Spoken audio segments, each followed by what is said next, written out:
El día de hoy quiero compartir con ustedes cómo es que llego a la conclusión para decir que yo soy mi historia familiar.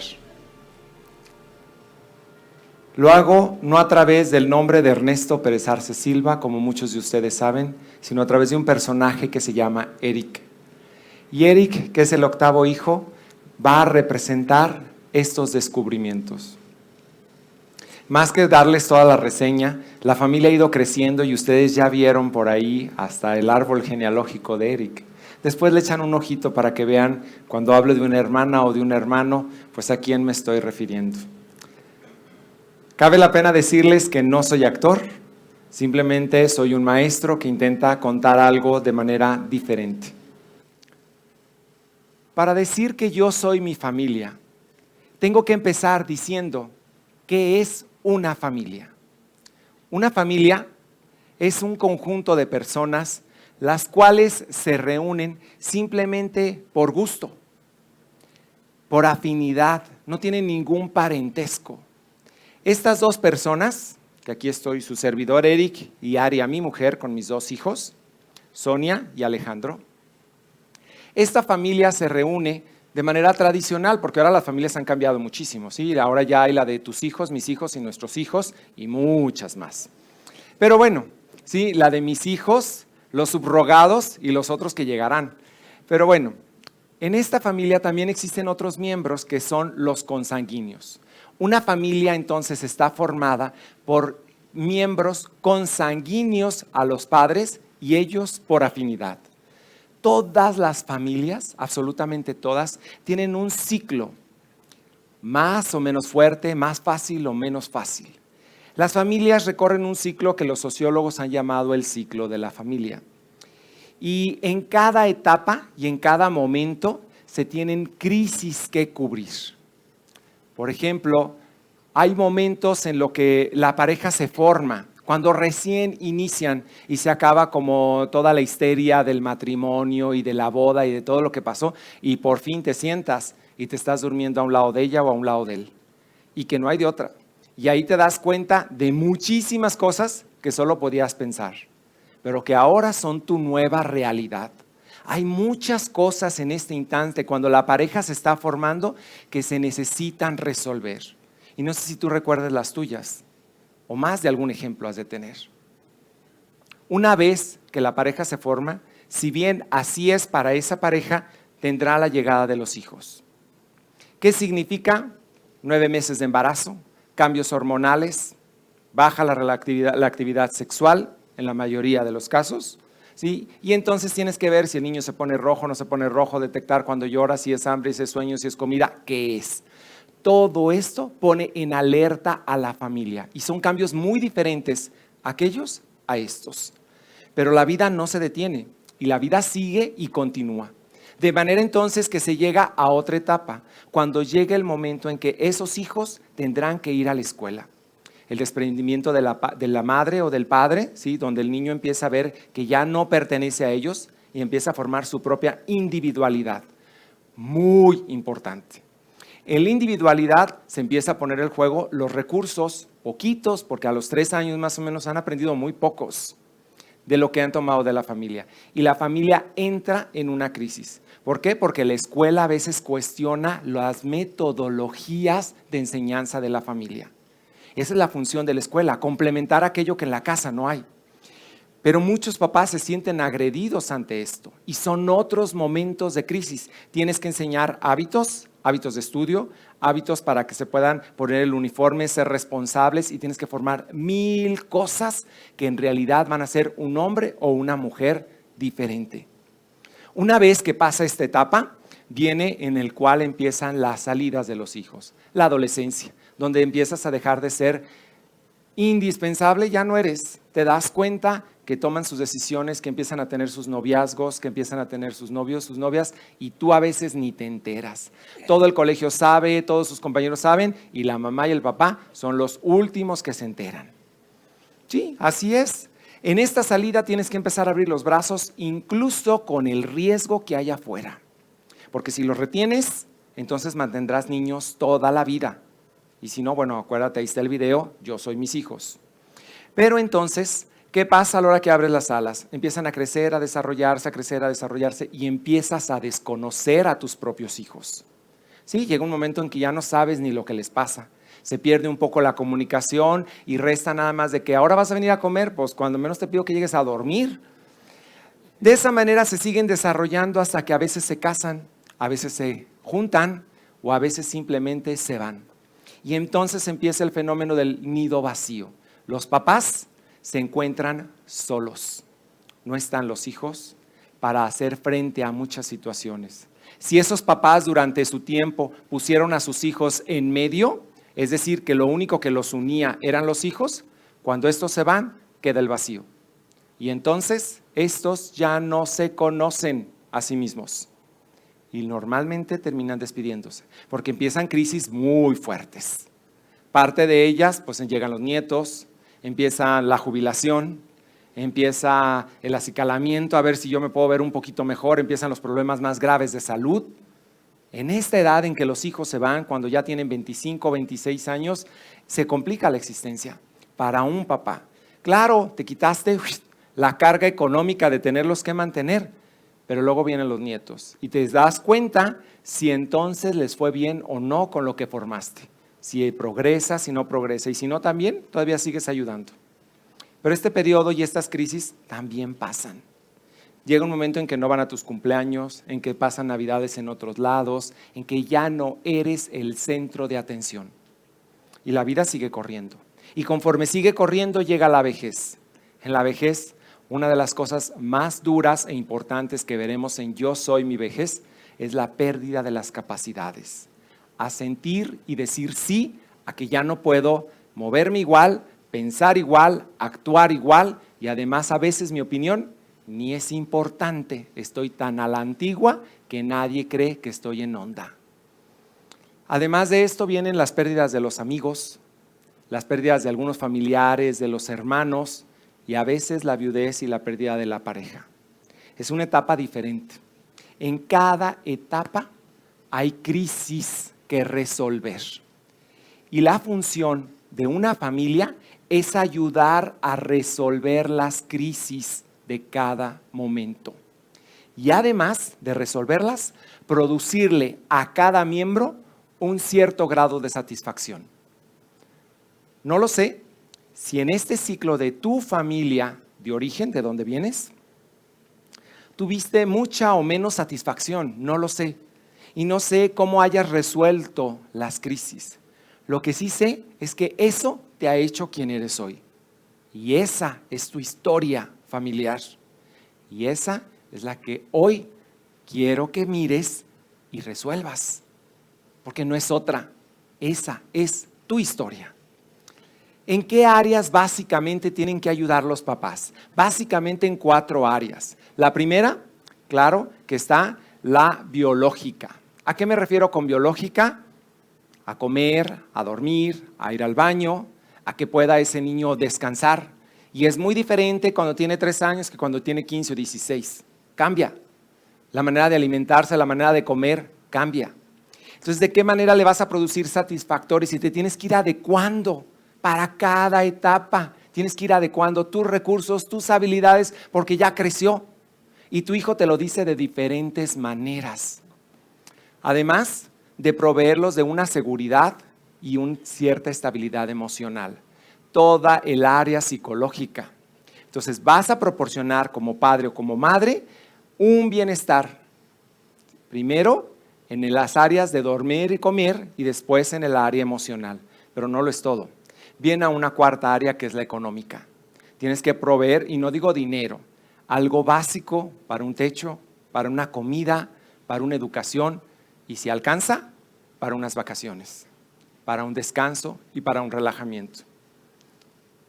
¿Qué sucede?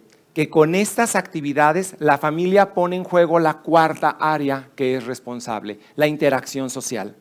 A raíz de esto que va eligiendo la familia, decide quiénes serán los amigos, a quiénes procuran, a qué fiestas irán, en qué escuela te pongo, y esto va marcando la historia de cada uno de los miembros. Cuando una familia está altamente diferenciada, Es decir, buscamos estas satisfacciones, pero también buscamos un propósito final. Y esos son tres, básicamente tres. Primero, la autodiferenciación. Es decir, que el papá sepa que es el papá, la mamá sepa que es la mamá y cada hijo sepa su lugar. Cuando una familia tiene su diferenciación, esa familia no se amalgama, no se une, no resuelven unas cosas por otras. Si es como si le dijera, si no hay diferenciación, pues entonces tu papá ten los hijos. Eso no es posible. Se reconoce cada ser que está ahí.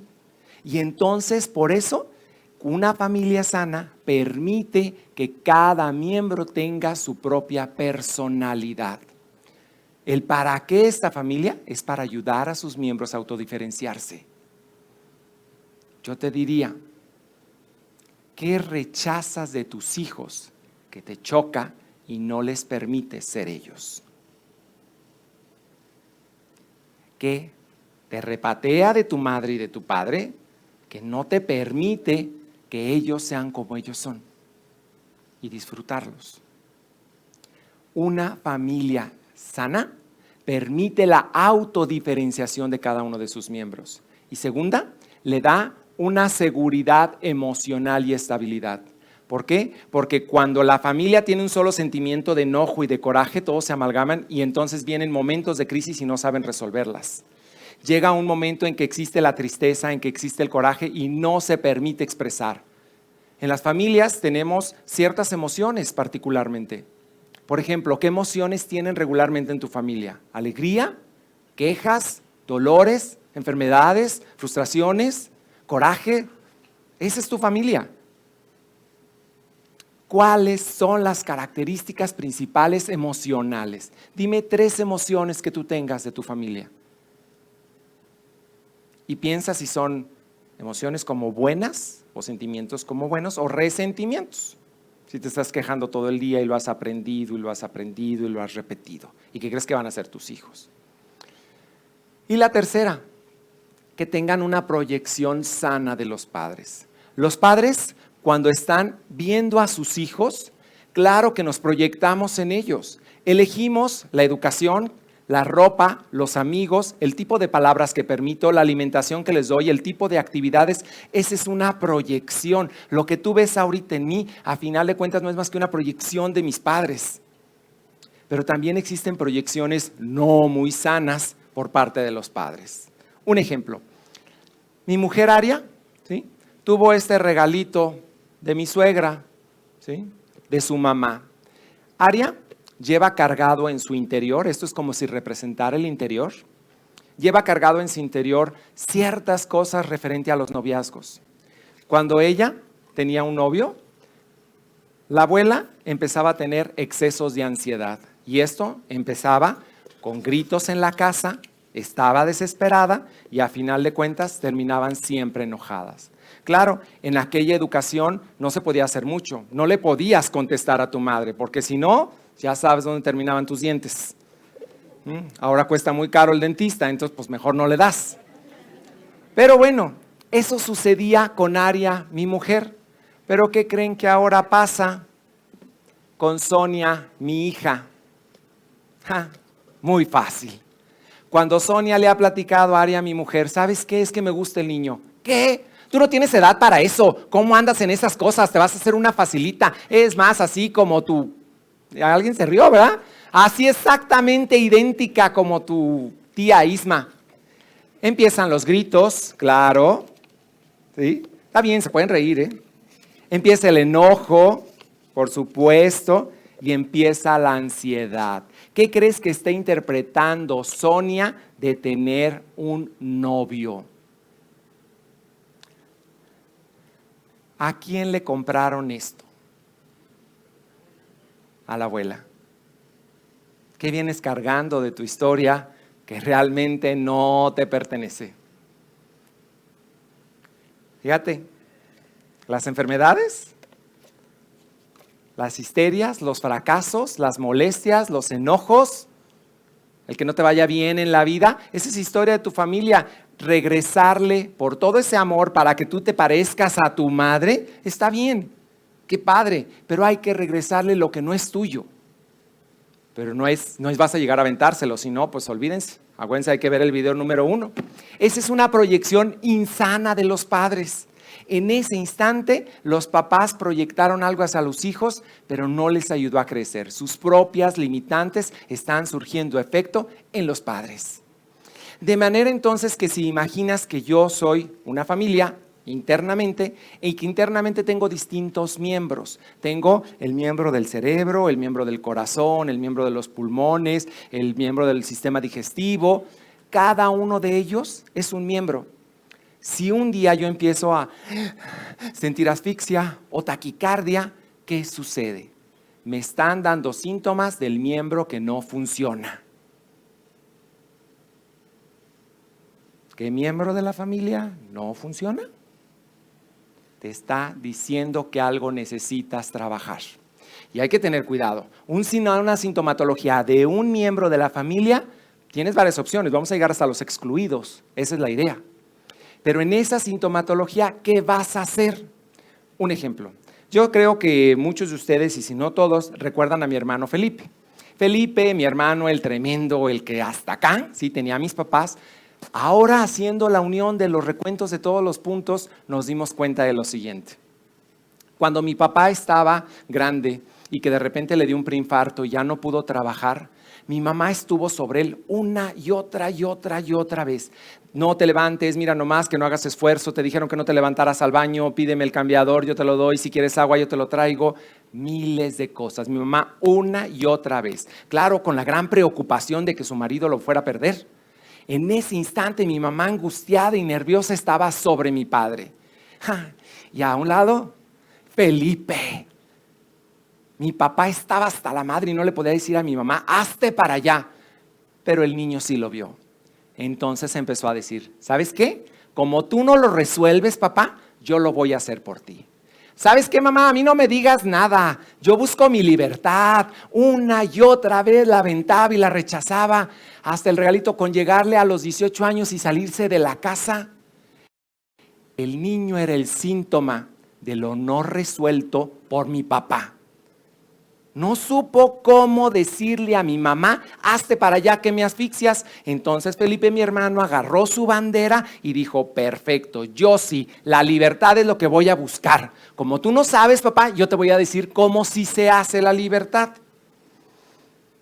Canijo, era más fácil discutir todo lo que no hacía Felipe que resolver entre ellos su situación. Es más fácil discutir situaciones de los hijos que resolver tu propia situación. El hijo te está diciendo, hey, alerta, en esta familia hay algo que no funciona. Te está dando momentos, no están produciendo suficientes grados de satisfacción y las crisis se están atorando.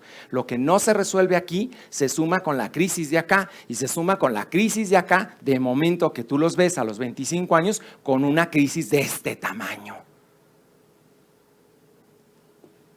Cuando las familias son autodiferenciadas, tienen un buen manejo de emociones, tienen una buena proyección hacia sus hijos, entonces se vuelven familias que en el momento de una crisis lo resuelven y salen adelante. Y las otras no, las otras se amalgaman, se juntan todas y siguen con lo mismo y no se resuelve. De manera que si esto es una familia con todos los miembros que tiene, a final de cuentas producen miembros poco diferenciados entre sí. Son idénticos, se parecen. Ay, qué amoroso, ¿no? Es que es igualita a mí. Sí, con todas tus limitantes también. Existen otras familias que permiten un poco la autodiferenciación. Ligeramente, ayudan. Y existen otras familias que no se sienten amenazadas porque el otro miembro sea totalmente diferente. ¿Tú por qué no permites que el otro sea distinto? Porque te asusta, porque te da miedo, porque te da angustia, porque te sientes amenazado, por una serie de cosas que ahorita revisaremos. Familias que permiten la autodiferenciación son familias que cuando haya crisis, los miembros podrán tener un alto grado de satisfacción, porque la crisis será de cada uno de ellos de acuerdo a su época y momento. ¿Qué sucede entonces? Con todo esto que yo aprendí en mi familia, con todo esto que he cruzado, llega un momento en que yo tengo que desde ir a la escuela y empezar a lograr el contacto íntimo con otro. Y existe un proceso en el cual yo llamo círculo de la proximidad humana. Es decir, tengo por lo menos 4 círculos para que tú puedas llegar a mi interior. Y entonces el primero, aquí están representados, sería el social compartido. Después habría un social personal, cruzar la línea de la intimidad, y habría el íntimo compartido y el íntimo personal. Poniendo un poquito de ejemplos. ¿Qué sucede? Si yo te digo cuál es el social compartido, es información que cualquiera puede conocer. Que yo te diga que tengo 38 años, no me afecta. ¿Sí? Que yo te diga, por ejemplo, pues que estoy hoy aquí, o que a lo mejor, ¿conociste Europa? Sí, un día fui. Eso no me afecta. El que tú conozcas el nombre de al lado o la edad de la persona de al lado, pues no tiene mucho significado. Ese es algo que yo puedo compartir y socialmente no me afecta. Pero si queremos ir creciendo y profundizando en nuestra amistad, necesito llegar al siguiente nivel. El siguiente nivel lo empiezan a conocer menos personas. Por ejemplo, el que yo te diga cómo se llama mi mujer, cómo se llaman mis hijos, el que te participe de mis 13 años de casados, eso ya es social, no importa que muchos lo sepan, pero se vuelve un poco más íntimo. No lo voy a publicar en el periódico, ¿verdad? Ese es algo más íntimo. Si seguimos cruzando entonces nuestra intimidad, llegaríamos a lo compartido, pero ya íntimo. Es decir, donde tú y yo vamos a poder fabricar ya una amistad de ir y venir información. ¿Cómo es esto? De alguna manera, si yo conozco a alguien, esa persona me da cierta información social y se empieza a formar un espacio que tú ves aquí de color café, que empieza a ser nuestra amistad. Ya no soy yo, ya no eres tú. Esta es nuestra amistad. Para las parejas se convertiría posteriormente en la intimidad. Una vez que eso pasa, si la otra persona nomás comparte y comparte, no se hacen los lazos, los nudos no se dan. Entonces es muy importante que yo vuelva a hacer exactamente lo mismo, compartir cierta información. ¿Dónde vives? Oye, qué bueno, fíjate qué padre. Ay, tienes 3 hijos, mira, muy bonito. Conforme seguimos avanzando, nos empezamos a ver socialmente en un evento, en otro evento, en la primera comunión de alguna amiga que tenemos en común, de alguno de sus hijos, etcétera. Y de esa manera nuestra amistad empieza a profundizar. Esto no tiene grandes lazos. Es un lazo que posiblemente se pueda romper fácil. Hay muchas personas que van a lo largo de nuestra vida que tenemos lazos de este tipo, que terminamos a final de cuentas porque no son profundos, porque nos quedamos en esa mera superficie, en ese hola, ¿qué tal? ¿Cómo estás? Bien. Y ya, se acabó. En el fondo no sabes mi verdad. Si entonces yo me siento con la tranquilidad, con la seguridad que tú me proyectas y que tú me das para que tú seas mi amigo, entonces quiero empezar a compartir algo más íntimo. Mis gustos, mis aficiones. ¿A qué le llamo íntimo? A aquello que pertenece a mí. Mi religión, procesos de muerte, procesos de nacimiento, grandes dolores o sufrimientos en mi vida. Ir al baño, comer, mis logros materiales, mi casa, mi coche, mi sueldo, mi trabajo, mis ideas, ¿sí? También esas las comparto solo en la intimidad. ¿Quiénes son mis amigos íntimos y mi sexualidad? Estos 10 puntos pertenecen a lo íntimo. Cada que alguien quiera saber de esto, no se lo tienes que platicar a nadie. Eso te pertenece a ti y tú elegirás con quién sí y con quién no. Si entonces esta persona comparte esto íntimo y yo no doy nada a cambio, lo único que adquiero aquí es un poder de mi parte sobre el otro. Claro, tú me estás contando tu intimidad y ahora entonces yo tengo información suficiente para tener un control sobre ti. La relación tiene que ir en reciprocidad. De manera entonces que si yo le vuelvo a contar algo, pues tiene que ser algo íntimo y compartido, que también me pasó. Y esto íntimo puede ser mío o puede ser de mi familia. Pero yo ya estoy compartiendo esta familia con esta persona. Y así es como las parejas empiezan a dar. Es un proceso. Esto toma años. Y ser amigos toma toda la vida. Por eso es que es tan profundo y tan difícil que solo tenemos unos cuantos buenos amigos, porque el proceso es muy complejo, porque una vez que yo lo comparto, no lo tendrás que decir. Una vez que lo comparto, tienes que darme la seguridad que estás haciendo buen uso de esa información. Y si no, poco a poco empiezo a retirarme hasta llegar a un proceso de exclusión. ¿Qué pasa aquí entonces? Que esto es una fortaleza de la amistad. Esta amistad tendrá mucho más dificultades para poderse disolver. Pero existe algo que nada más es tuyo y que nada más es mío, que no le pertenece a nadie absolutamente, y eso es lo íntimo personal. Tus más profundas ilusiones, secretos, deseos sexuales, eso es tuyo. Tú elegirás si a veces uno de estos realmente lo compartes. Ahora, ojo, hay personas que pues solamente le trabajan en este aspecto y nunca le entran a lo interno, a lo íntimo, a ver qué les pasa. Parte de las charlas reflexivas es eso, es permitirle a las personas poder llegar a esto. Y tú ahorita estás en tus propios pensamientos, con tu intimidad, pero lo que busco es que de ahí, de esa reflexión, salga una idea y de esa idea una acción. Y de esa acción un final distinto para tu vida. Pero eso ya no me corresponde. A mí me corresponde ayudarte a las ideas. A ti te corresponde tomar la acción sobre tu vida. Hoy lo que vas a ver y estás viendo y descubriendo, te invito a que lo lleves a la acción aquí afuera. Una vez entonces que llegamos a esto, si no hacemos contacto en el interior, nos desconocemos y tenemos épocas. Un chavo de 20, pues no le entra aquí. ¿En qué está?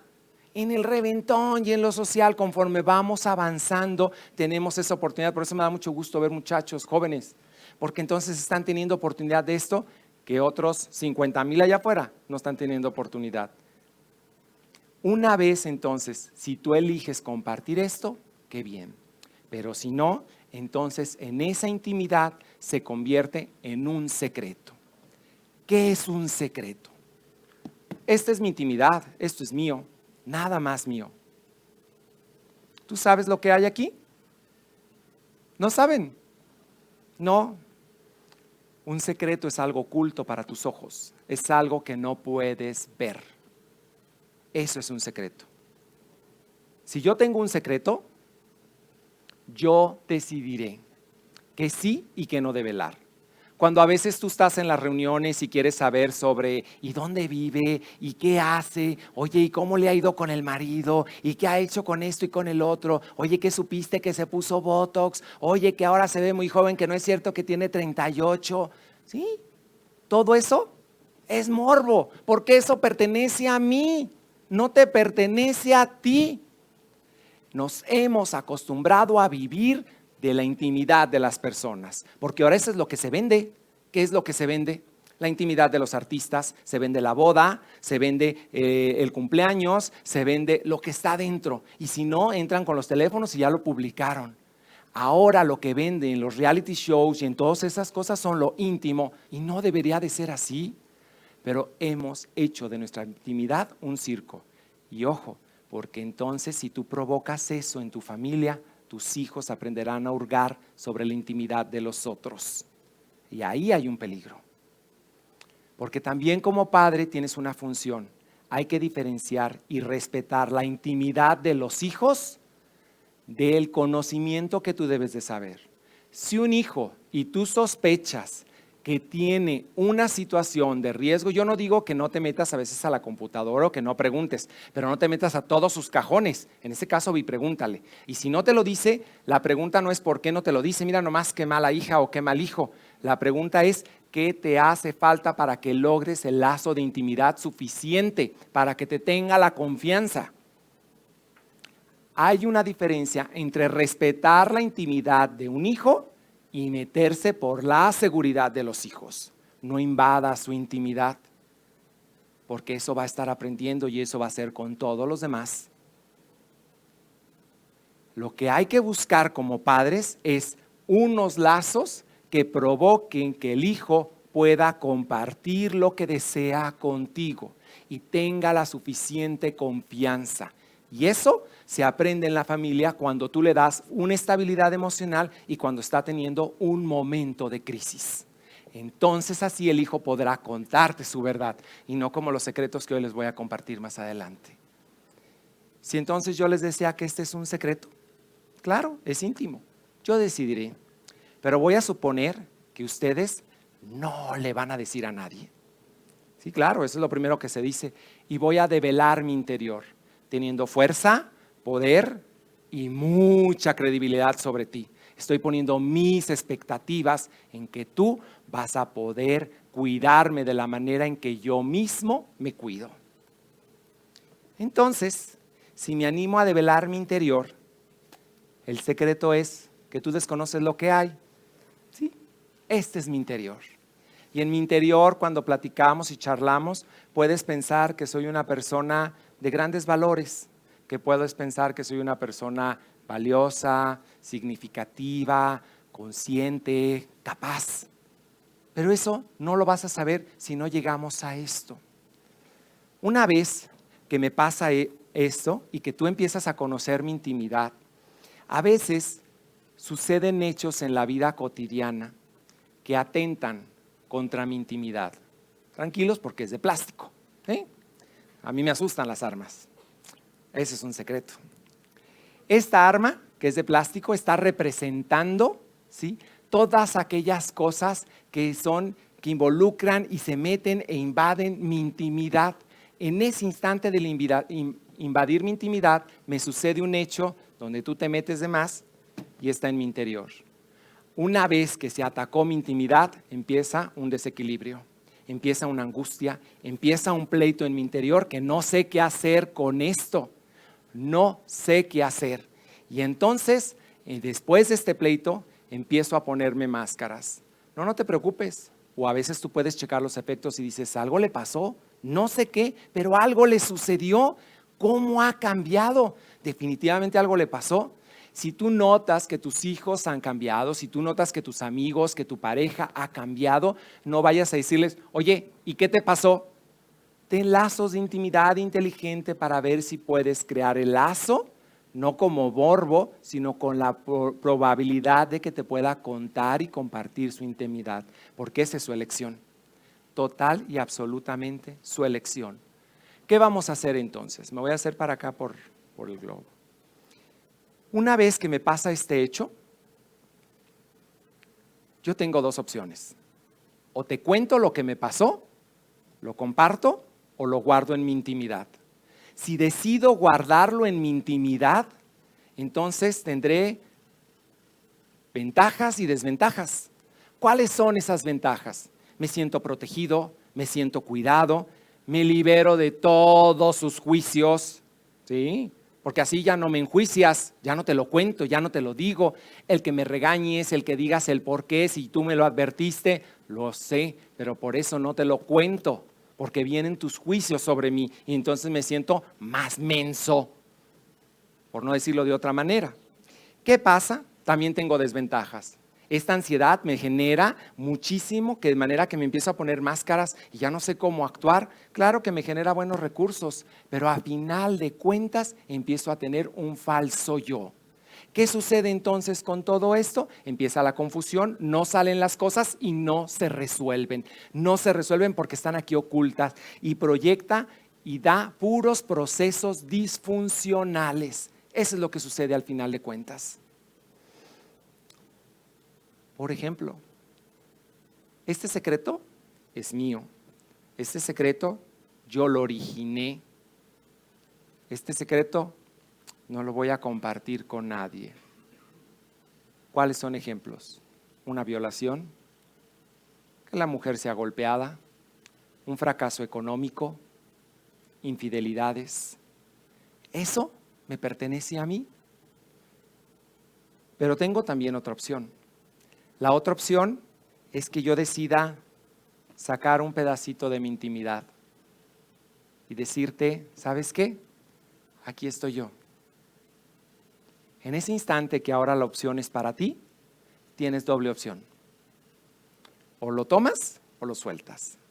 Y hay quien automáticamente dice, no, a mí no me lo des, mi pecho no es bodega. ¿Lo han oído? Está bien, a lo mejor no quieres cargar porque tiene sus desventajas llevar un secreto de otro. ¿Cuáles son parte de esas? Pues que te amarra, te encadena, hace lazos, pero también te da lazos de hermandad y de confianza y de tranquilidad y de seguridad, porque el momento de compartirlo a mí me baja la ansiedad. Me siento escuchado, aliado, ya no me siento tan solo. Si tú no lo quieres tomar, está bien, tendrá sus efectos. A la hora que tú no lo quieres tomar, es como si dijeras, esto íntimo que tú me quieres dar, no lo quiero. Entonces el lazo se empezará a perder. Está bien, son simplemente efectos de lo que está pasando por la falta de intimidad.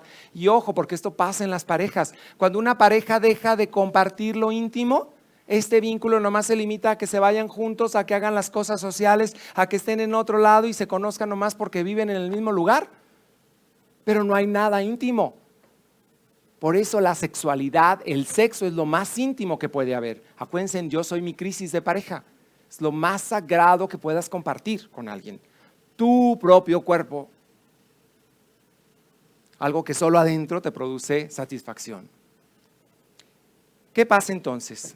Si yo lo decido compartir, tú lo tomas y entonces tú tendrás otras dos opciones.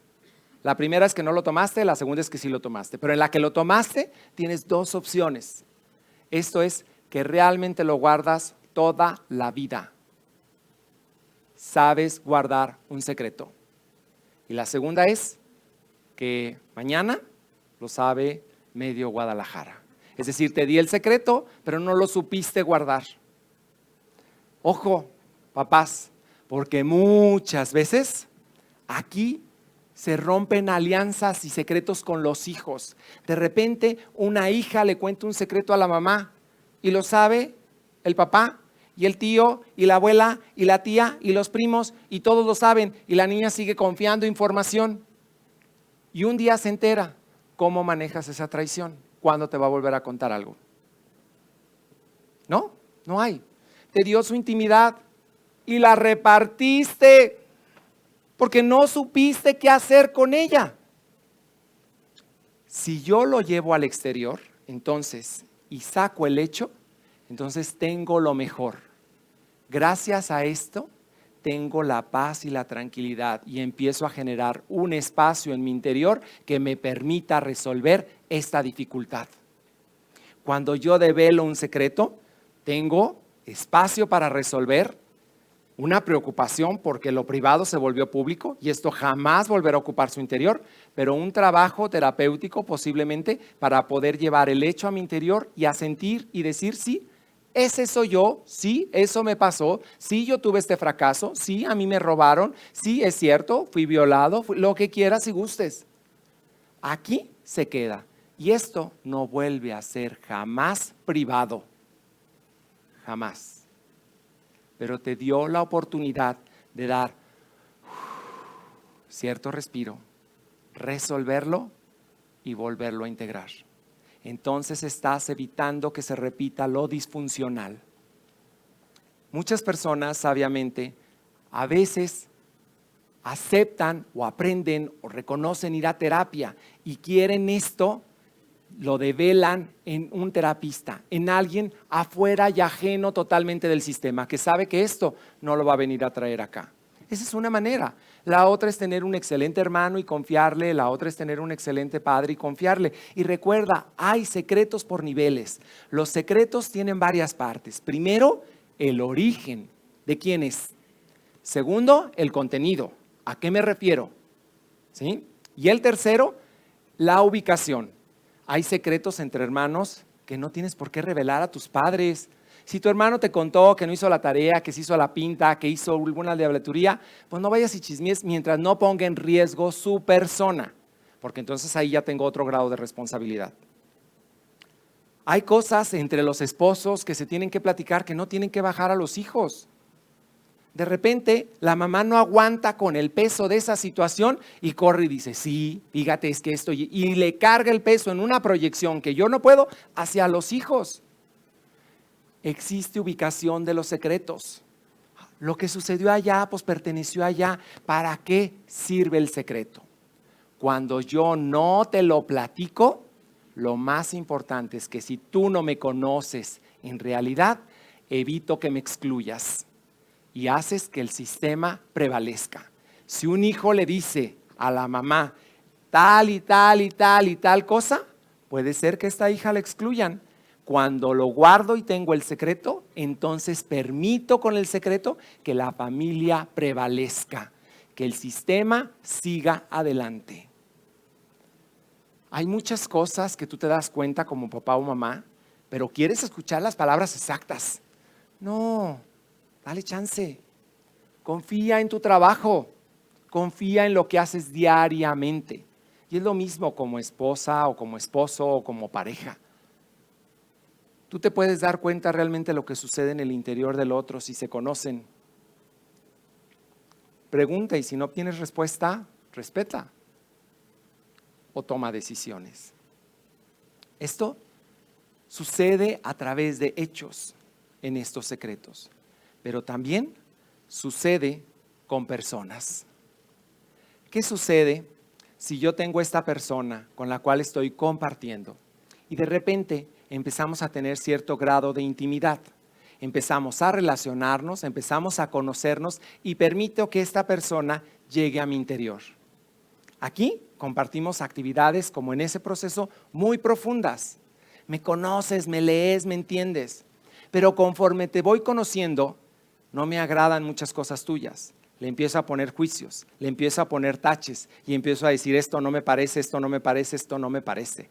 Quítalo, quítalo. Lo único que estoy haciendo es desaprobándote. ¿Y saben qué estoy fabricando? La salida de mi interior de esta persona que la llevo lejos de mí. Y a esto se le conoce como la exclusión. Excluir es hacer que uno de los miembros no participe en las actividades sociales, económicas, familiares y entonces mejor tú no participas. Prefiero que no. Tu manera de ser no me agrada mucho. Una exclusión no necesariamente a veces es física. A veces las exclusiones pueden estar a un lado tuyo y si no está dentro de tu corazón, está excluido o está excluida. No necesariamente la tienes que mandar a que no la hayas visto a la persona 2 años. Cuando se te olvidan sus cumpleaños, cuando se te olvida llamarle, cuando le preguntas cómo está y no tienes ese tiempo, está excluido porque no está en tu interior.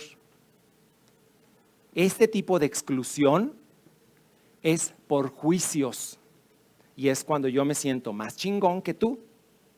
Imagínate en los miembros de la familia. ¿Quiénes son los chivos expiatorios en tu casa? ¿A quién han sacado y han llevado afuera? ¿A quién le han dicho, órale, tú no eres digno de pertenecer a esta familia? En el fondo hay una pérdida y ahorita lo vamos a ver en los procesos de exclusión. ¿Qué sucede entonces? Cuando una persona es excluida, existen varias partes. Existe primero el que excluye y en segundo lugar el excluido. Existe los juicios de exclusión y al final el grado de separación. Pero existe una segunda manera de excluir a uno de los miembros y esa es cuando una persona o un miembro de la familia que supuestamente debe proteger y cuidar a sus miembros abusa de su autoridad.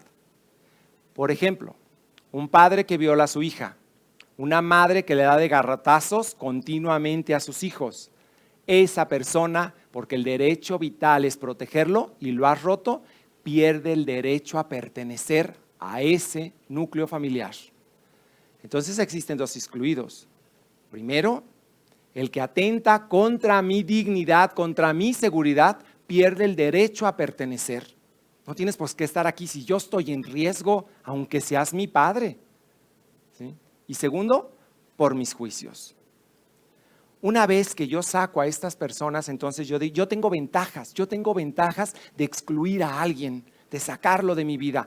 ¿Cuál es la primera? Que me siento capaz, que me siento poderoso, que yo me siento el fregón. Claro, yo sí sé cómo hacer las cosas. Mi mapa de la realidad, mi cabeza, mis juicios y mi historia es mucho más valiosa que lo que tú puedes aportar. Wow. Esa es una de las ventajas. Tengo desventajas también, porque en el fondo siento que, pues que te estoy quedando como un poquito mal. Por otro lado, ¿qué le sucede al excluido? Tiene ventajas y desventajas. Esta persona, a la hora que ya no le estás una y otra, empieza a liberarse un poco de ese juicio continuo que tú tienes contra él o contra ella. Además, empieza a generar otros recursos para poder salir adelante, porque tiene una desventaja, se siente solo o sola, se aísla. Esto no es único para una persona, es decir, no existe la autoexclusión. Si ampliamos nuestra mirada, como lo estamos haciendo a través de estas charlas, vamos a ver que es el sistema. Y lo vamos a ver a través de algunos ejemplos. Les voy a platicar 2 ejemplos y algo que yo llamo un contraejemplo. En el primer ejemplo, toda la familia excluyó a alguien. En el segundo ejemplo, un miembro excluye a la familia. Y el tercero es el ejemplo como positivo de cómo incluir en lugar de excluir. Tengo una hermana muy sensual. Así, ¿para qué les puedo platicar? O sea, muy sensual, grandes pestañas, se llama Isma. Isma, cuando empezó a crecer y a desarrollarse, a eso de los 10 años, empezó a transformarse y su cuerpo empezó a cambiar. Empezó a tener una mega cintura, unas bonitas caderas, y entonces empezó a notar en la familia como una transformación muy especial. A esto empezó a unarse que se besaba con un muchacho y con otro muchacho, según historias de mis hermanos mayores que la veían en la secundaria. Y decía, no mamá, es que hoy se estuvo besando. Y el colmo es que hoy me tocó verla con 2 muchachos en el recreo. Mira, volteaba con uno así y luego volteaba con el otro así. Y de lengüita. No, ya se imaginarán mi mamá cómo estaba. Y el día que mi mamá, o sea, quería saber qué estaba pasando con su hija, estaba altamente preocupada. En ese instante, entonces lo que hizo mi mamá fue hurgar hasta en sus cosas. ¿Qué le está pasando a mi hija? Se encontró una tanga. O sea, imagínate lo que esto representaba en la familia cuando usaban calzones de abuelita. No, o sea, eso, mamá, esa es la moda. No, mija, eso jamás. Y órale, contra toda su intimidad lo agarró y lo tiró a la basura, creyendo que creyendo que eso iba a romper en ese instante la conducta. No, siguió creciendo y siguió cambiando de un novio, de otro novio, la falda siguió para arriba, los escotes siguieron para abajo y entonces empezaron las reuniones familiares y entonces llegaba mi hermana Isma, la pensante. Sí, así era como todos le decíamos. Y llegó un momento en que fue tanta su minifalda y tanto su escote y tantos novios en cada reunión que todos empezamos a dejar de invitarla. Ah, no, dijimos, a mí no me avergüenza, a mí me da pena ajena. Esta, mira nomás si parece una... O sea, ni para qué, mamá, o sea, me da pena decirlo. No, y además es pleitera y con todas esas vergüenzas, ¿para qué le expongo a toda la familia, a que todo el mundo hable de ella y hable de nosotros? ¿Dónde está nuestra dignidad y nuestro buen nombre? Ay, pero todo se puso color de hormiga el día que teníamos una reunión de papá. Ese día era su cumpleaños. Estábamos todos sobre la mesa y nadie había invitado a Isma. Nadie. Todos así, como un secreto. Pero algo pasó que Isma se enteró. Llegó a la mesa y dice, mamá, ¿qué crees que no me duele verlos a todos ustedes aquí? ¿Crees que no sufro de que estén aquí? Ay, mi hija, le dice mi mamá, pero pues ¿cómo vas a sufrir si nos hemos reunido muchas veces? Si yo te he dicho que por favor que bajes ese escote, ¿para qué? ¿Para que nos traigas a otro novio diferente? No, mi reina, pues si es el cumpleaños de tu papá, lo que queremos es darle satisfacciones, no preocupaciones. Sí, yo te he dicho miles de veces que te bajes el vestido, que te cierres ese escote y que dejes de maquillarte tanto. Es la última vez que yo te lo voy a decir, debes de cuidar tu cuerpo. Y en eso estalla mi hermana Isma, le dice, no, mamá, cuidar mi cuerpo, si fue lo único que tú no hiciste. Tú no te diste cuenta que Alberto y Rubén me habían violado a los 10 años. En ese instante nos quedamos mudos. Se develó el secreto y todos los juicios que habíamos hecho desaparecieron. quisimos correr al lado de mi hermana. Por muchos años le dimos todos la espalda y ella, allá atrás, sola, enfrentó dos dolores: su violación y la pérdida de su familia. Si te diste cuenta que había cambiado tremendamente, claro que mi mamá pensó que era la adolescencia. ¿Y qué hacer entonces cuando se devela un secreto de este tipo? Una familia completa había hecho lado a uno de sus miembros. ¿Esta familia era mejor? No lo sé. Pero existe un segundo caso. En el segundo caso se refiere a mi hermana Aurora. Sí, la inteligente, la capaz, la que es muy fregona y muy chingona. Esa, la que tiene el penthouse, llegaba a la casa y decía: no, mamá, si todo eso que tú estás haciendo, te he dicho miles de veces que te faltaron pantalones para fajarte a Felipe, le debiste de haber roto los dientes, y tu papá, ahí sí que muy enfermo, le debiste haber puesto en su lugar. Si está así, sin trabajo y con 3 mujeres y se fue a los 18 y así de perdido, en realidad es porque les faltó a ustedes calzones. No se los fajaron, papá, no fuiste lo suficientemente hombre. Y una y otra vez nos trataba como si valiéramos puro cacahuate. Éramos una bola de pendejos que no servíamos para nada. ¿Sí? Lo llegaba con toda inteligencia, con toda su capacidad, y estaba uno tras otro en la mesa continuamente. Llegaba a la casa y estaba molesta, agredía, decía que no sabíamos organizar las cosas, que por qué hacíamos la fiesta infantil de esta manera, que por qué gastábamos tanto si no teníamos. Era una serie de juicios y uno tras otro. Claro, ella está sola, ella se casó con su inteligencia. ¿Sí? Vive en el penthouse, pero sola, ¿verdad? Ella no entiende todos estos procesos, y entonces ella continuamente, con una crítica tras otra, dejamos de invitarla. Ella a nosotros y nosotros a ella. Evitaba ir a las reuniones, evitaba ir a las fiestas. Es más, pasaba un mes y no le hablaba a mi mamá. ¿Qué era lo que hacía ella? Darle la espalda a la familia. Esta familia no es digna de mí. No, yo valgo más, si yo soy muy fregón. Ajá. ¿De dónde vienes? Te pregunto. ¿En qué instante o qué hiciste en tu vida que crees que vale más que aquello?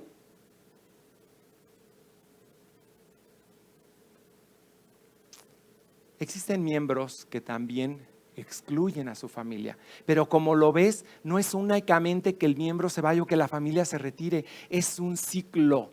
Lo que yo hago tiene un efecto en la familia y lo que hace la familia tiene un efecto sobre mí. Eso va distanciando, separando, abriendo y separando el amor, la brecha, y las personas terminan ilustremente desconocidas. Poniendo esto simbólicamente, imagínate que este es mi interior. Te voy a hacer lo mismo, pero simbólicamente, para que llegue como a otro nivel o a otros procesos de pensamiento. Aquí en mi interior tengo personas importantes y significativas para mí, y tengo hechos y momentos de mi vida. Pero llega un momento en que alguien de los que yo he dejado entrar no me parece como son. Y entonces digo: tú no. Tú tampoco. Ay, tú menos. Lo único que sucede en realidad en mi interior, ¿qué es? Un vacío. Este vacío hace que me desordene. Este vacío hace que no tenga paz, que no tenga la estabilidad que tenía anteriormente cuando todos los miembros están aquí. Una madre que es soltera, que de repente le dice a su hija: ¿sabes qué? Tu papá no está, ni existe. Llega un momento en que esa niña se acuesta y quiere ocupar los 2 lugares, el de hija y el de papá. Y esto no le da la opción ni de ser una ni de ser otra. Y entonces no le ayudas a la autodiferenciación. Perdón, tú no eres la mamá o el papá, tú eres la hija. Hay mamás que dicen: es que yo soy madre y padre. No, ni madres, tú eres madre, que trabaja mucho, sí, pero no eres padre. No ocupes 2 lugares, no te corresponden. No des esa confusión, porque entonces la niña, ¿qué va a decir cuando crezca? ¿Soy madre y padre? Pues no. No es cierto, eres una madre que trabaja muchísimo y se la parte, y no hay un padre. Sí, es eso, punto. Lo demás son rollos para seguir adelante. ¿Cuál es el hecho? Darle a cada quien su lugar. Presente o no, ese papá tiene su lugar, porque no lo creaste por la concepción, ¿verdad? Bendita o divina. A veces, cuando estamos en este proceso de vacío, podemos llenarnos con cosas muy positivas, agradables, buenas, padres. Pero a veces no son tan buenas ni tan positivas. Sin embargo, conforme lo vamos haciendo, esto es lo que me da un poquito de estabilidad. Donde has perdido, ¿con qué lo has llenado? Esta es una manera metafórica de verlo, pero existe otra. La otra es cuando yo, como la buena Aurora, decide que toda esta familia no sirve para puro cacahuate. Entonces, tengo mis juicios, tengo mi poder, y en ese instante decido decirle, adiós familia. Esa es una manera. La otra es, ahí va, a la deriva. La otra es que la familia decida que tú como miembro no eres bueno. No importa si es de un lado o del otro. Lo que aquí importa es el hecho. Y el hecho es que ambos pierden y el amor se va. Y eso deja un vacío, porque es dejar esa caja sin los miembros que realmente están y pertenecen.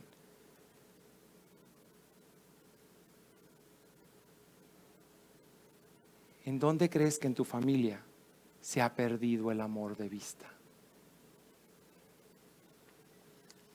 Yo te decía que tenía también un contraejemplo. Tengo una hermana, Bella, la tercera, que ella es todo lo contrario. Ella no excluye, ella al contrario incluye. Bella, que es la tercera de mis hermanas, se llama Isabela, pero en realidad es muy bella por dentro. Ella es, hagan de cuenta que un puente conductor. Un puente conductor entre mi hermana Aurora, Isma y Felipe, el que quiere correr con toda la familia. Claro, todo el mundo quiere que sea la madrina de sus hijos, quiere que vaya a las primeras comuniones, la invitan a los cumpleaños, su familia es la familia excelente. Cuando va a casa no se está peleando con papá ni con mamá, no les está diciendo continuamente qué hacer. ¿Qué te dice eso? Que en el interior está resuelta. No quiere ir a manipular la vida de los demás. Es suficiente con su vida y con lo que necesita trabajar. En cambio, mi hermana Aurora, que llega con esas agresiones cuando le grita a mi mamá, ¿qué te dice? Que tiene cosas y dolores tan profundos que no se da cuenta. Pero acuérdate que tienes la opción de sanar. Yo soy mis enfermedades, pero yo soy mi salud. Esa es una responsabilidad que tengo. No sé si tú seas de las personas que excluyen continuamente, las que están aquí sacando continuamente por juicios a todos, viendo que no cumplen tu lista de requisitos. Pues tu sexualidad no me agrada. Pues todo el dinero que tienes no. Pues como fracasaste, mira nomás, yo no tengo amigos fracasados. Mira nomás, pues de esta manera y de esta manera. ¿Y vives en tal colonia? No. Estas exclusiones las veo continuamente en mi trabajo y en la escuela de mis hijos. En el trabajo, en la oficina, hacen fiesta y no le avisan a dos. Eso se llama exclusión. ¿Por qué? Pues por los juicios que tienes. Es que no me cae bien y es mi fiesta y tengo derecho. Sí, cierto. En el trabajo es un poquito menos importante, porque además hay adultos. Pero yo lo veo, por ejemplo, en la escuela. No te juntes con nadie, vamos haciendo fiesta, sí, fiesta, pero invita a todos y se queda un niño sin invitar. ¿Cómo creen que se sienta? ¿Qué estás fabricando? Niños que saben excluir. Sí, felicidades. La inclusión es un valor y se requiere de tu seguridad para saber quién eres y que cualquier situación no te mueve. Tampoco sé si eres de las personas que guarda muchos secretos o pocos. Tener muchos secretos no significa que estás enfermo.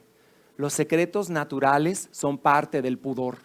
El ir al baño, el comer, mi religión, el poder rezar, es parte de mi pudor. Alguien que tiene secretos no significa que esté más enfermo. No hablo de eso. ¿Sí? Pero si eres de las personas que, pero no le digas a nadie, ¿eh? No, pero no le vais a contar. Y vas con tu mamá y continuamente estás sellando pactos y pactos para que no se diga nada y todo se sabe. Hay familias así, que todo lo manejan a través de los secretos. Todo el mundo sabe, pero todo el mundo es un secreto. Nadie tiene la libertad de hablar al respecto. Pero todo el mundo lo sabe. O si eres de las personas que tiene una intimidad profunda, sabes hacer amigos, sabes tener buenas relaciones profundas y dignas donde das y tomas, o realmente solamente te mantienes en lo superficial y te cuesta y te da miedo estar en el interior, tuyo y del otro, porque te compromete, porque te sientes insegura, no lo sé. Tampoco sé si durante tus procesos del ciclo de la familia se hayan resuelto más o menos cosas. No lo sé.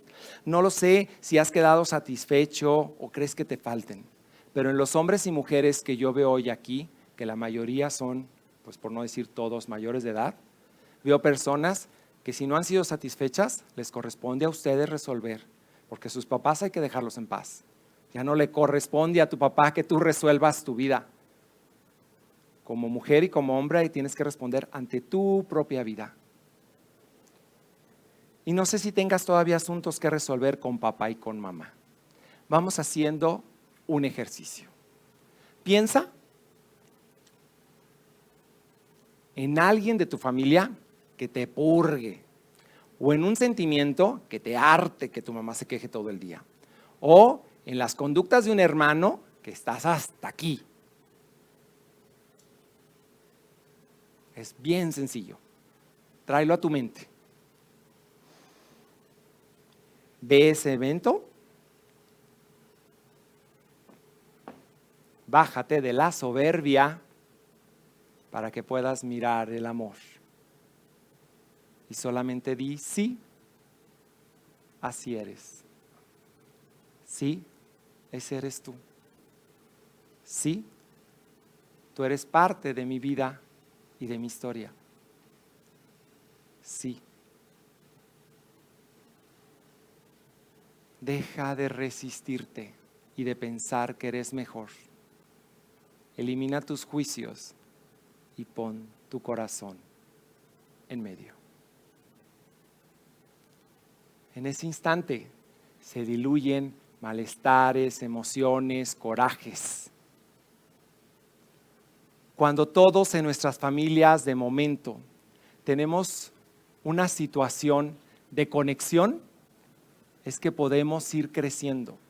Porque recuerda que yo soy mis padres. Yo soy ellos porque tengo cierta cantidad de genes. Eso determinaron un sexo. Determinaron hasta una probabilidad de constitución física y de enfermedades. Determinaron el lugar que tengo en la familia. Soy el octavo, no soy el tercero ni el segundo. Soy el octavo y ese es mi lugar, el menor de mi familia, Eric. Y además mi historia familiar.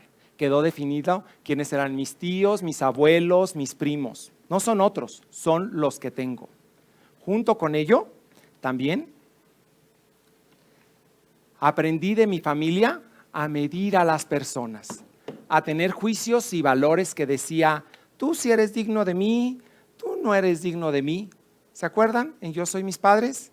Y lo más duro es que yo aprendí a medirme con esta regla y estos juicios a mí mismo. Pero eso ya está, eso no lo puedes cambiar, es parte de tu historia. Y entonces, con todo esto, es que nosotros saltamos a la vida y aprendemos a estar con las personas. Porque solo así, recordarás, es que yo soy mi pareja, porque yo te elegí a ti, porque yo decidí no solamente darte mi cuerpo, sino mi corazón y mi fidelidad en lo próspero y en lo adverso. Lo hagas de manera religiosa o no. Mientras no atente contra tu dignidad y tu salud, hay que estar ahí y resolver. yo soy mi crisis de pareja. Las crisis que aquí tenemos, las hemos provocado nosotros, con cosas o no resueltas de papá o mamá o sus cosas o no resueltas. ¿Ustedes creen que no me enoja y me molesta cuando le está diciendo eso a Sonia? Cuando yo veo lo difícil que fue que yo me acercara durante el noviazgo y que le está metiendo las mismas idioteces en la cabeza, pero no le puedo decir más nada más que la comunicación sana, porque esa es su historia y la tengo que respetar. Porque a final de cuentas, yo soy mis hijos. Que no se te olvide que lo que has dado y no le has dado a los hijos te pertenece. Tienes esa proyección, la escuela, la educación, la forma de vestir, y que recordemos que tú eres tus hijos, pero también ellos son ellos. Con todos estos procesos, mejores o no resueltos, yo soy mis enfermedades. A través de mis pensamientos y mis emociones provoco mi propia sanación y mi propia salud. Yo he decidido el grado de intimidad. Viene una de las charlas más adelante que va a llamarse Yo soy mi autoestima, y trabajaremos esta parte. Viene la segunda charla del año que entra, escolar, que es para noviembre, y diremos Yo soy mis límites y mis emociones. Trabajaremos esto que está aquí. A final de cuentas, yo he decidido con esto qué mantener en lo privado y qué mantener en lo oculto, en lo público. Esa es una decisión que yo he tomado. A veces empujado o no, y conforme pasa la vida me siento menos atado con la sociedad y con las obligaciones. Me siento más yo. He tenido más un proceso de autodiferenciación. También, a la vez, solamente yo he decidido quiénes pertenecen y quiénes no pertenecen a mi sistema. He decidido tú sí y tú no, y contigo basta. Si no eres capaz de darme en reciprocidad, prefiero decirte no. Esas son mis elecciones. Lo que estoy seguro es que yo estoy listo, aquí, esperando, por si algún día mi hija Sonia se le ocurre voltear a su historia y hacer conexión con lo que yo soy. A mí no puedo ir hasta ella y decirle, hey, esto eres. Le toca a ella venir a saber que esta es su historia, que esto es donde viene. Yo hoy llego a la conclusión para decirte que soy mi historia de familia, porque yo tengo en mí, cada célula, genes de mi papá, genes de mi mamá y genes de mis abuelos y mis bisabuelos y generaciones pasadas. Yo he puesto en mi cajita y en mi interior ciertas maneras y ciertos procesos para resolver en esta familia, siendo el octavo, no el cuarto, ni el tercero, ni el segundo, siendo el octavo. Yo soy mi historia familiar porque yo tengo cierta porción de secretos que son míos y cierta porción de secretos que son de mi familia, como la infidelidad de mi abuelo hace muchísimos años con mi abuela. Si yo hubiera nacido en otra familia, entonces yo tendría otros secretos, otras crisis, otro porcentaje de satisfacción y otro tipo de secretos también personales. ¿Sí? Yo soy mi historia familiar y hoy, aquí, la puedes ver.